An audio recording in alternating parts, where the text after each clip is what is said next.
Very close daw ngayon sina Barbie Forteza at Derek Monasterio at nagtutulungan daw sila sa kanilang mga eksena sa Paroa Ang Kwento ni Mariposa.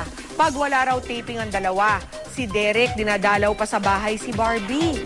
May chika si Lar Santiago. Ito po yung tent ng tinaguriang star ng show natin, si Barbie Forteza. Okay, papasok na po tayo. Nako, na po siya!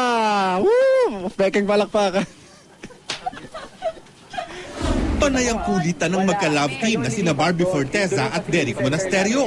Pangalawang pagtatambal pa lang nila ang Paroa, Ang Kwento ni Mariposa, pero sobrang palagay na raw sila sa isa't isa. Minsan, kapag walang taping, pinupuntahan ni Derek sa bahay si Barbie at minsan nga raw, pagluluto ng pasta ang kanilang napagtripan. Nasunog po yung bawang. Oo! Nasunog lahat ng nilagay. Kasi naman siya po yung pinagluto ko. Wow! Nasunog niya. Thank you naman Nasunog yung bawang. Pero masarap pa din. Oo, in fairness, masarap.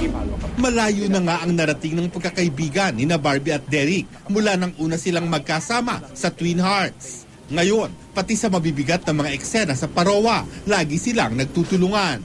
Tulad dati, pag may scene, binabasa niya yung script ko, yung lines ko, tapos sabihin niya, oh, dito, medyo saktong ano lang, dito mo kaya mo i-ano mo rito, di ba? Gets mo ako?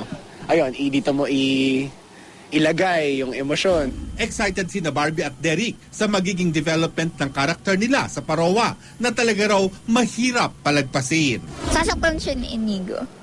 Agad. Hindi. Oo, yun na yun, kuya.